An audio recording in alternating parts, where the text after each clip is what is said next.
सभी को नमस्कार। मैं डॉक्टर लता अग्रवाल।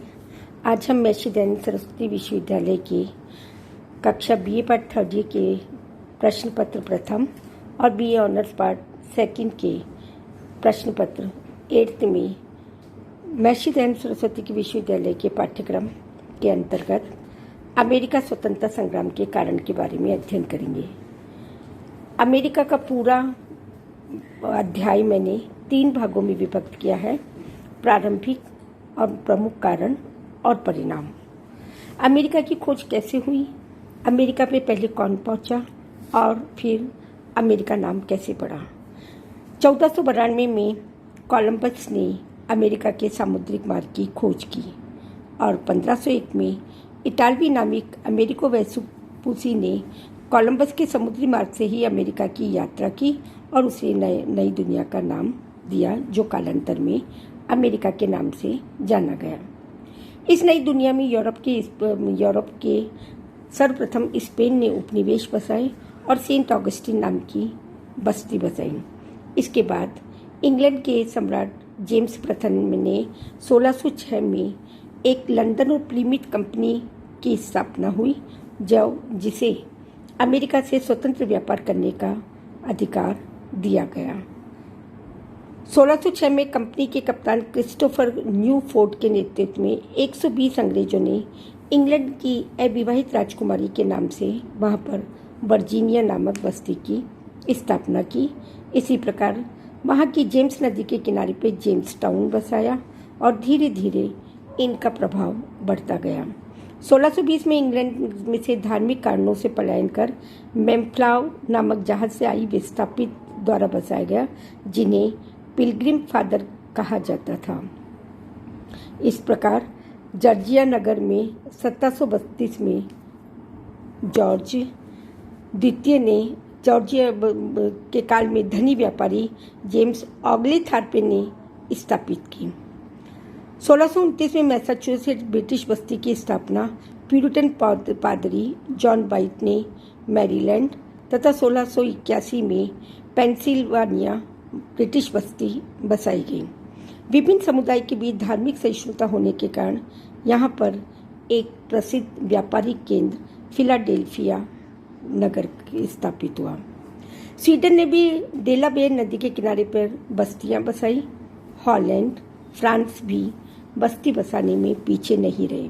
फ्रांस ने क्यूबेक नामक एक फ्रांसीसी बस्ती की स्थापना की और धीरे धीरे अमेरिका के भूमि पर इनका अधिकार बढ़ता गया।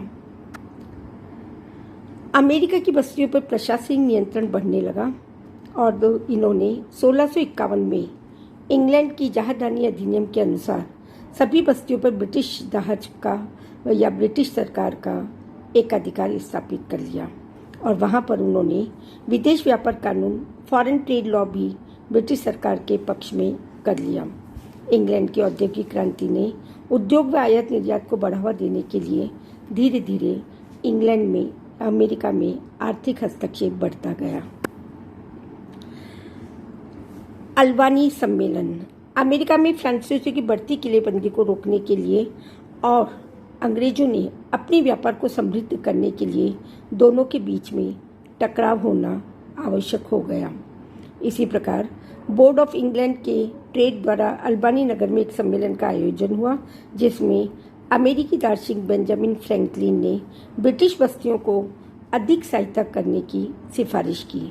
इंग्लैंड और फ्रांस के बीच में युद्ध का कारण बन गया और वह युद्ध 7 वर्ष तक चला। 1756 से 1763 तक यह युद्ध इंग्लैंड में फ्रांस के विरुद्ध हुआ, जिसे हम सप्तवर्षीय युद्ध के नाम से जानते हैं। यह विश्वव्यापी था और यह एक ऐसा वैश्विक युद्ध था जिसमें यूरोप, अमेरिका, पश्चिम अफ्रीका, भारत और फिलीपींस को प्रभावित करने वाले 5 महाद्वीपों में फैला, क्योंकि इन्हीं द्वीपों में ब्रिटिश इंग्लैंड सरकार इनका व्यापारिक नीति के द्वारा शोषण कर रही थी। यूरोप को 2 गठबंधनों में विभाजित कर दिया गया।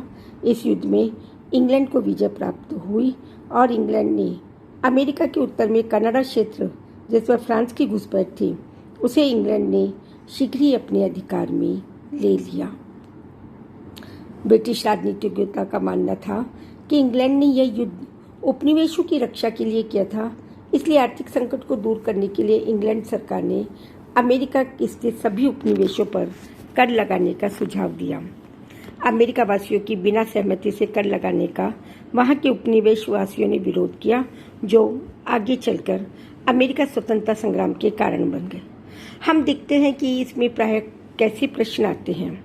इसमें जो प्रश्न की सीरीज बनाई गई, जैसे अमेरिका की मार्ग की खोज किसने की, नई दुनिया में यूरोप के किन राज्यों ने उपनिवेश स्थापित किए, अमेरिका में किन किन राज्यों की बस्तियां स्थापित की गई, अल्बानिया सम्मेलन क्यों आयोजित किया गया और सप्तवर्षीय युद्ध क्या था।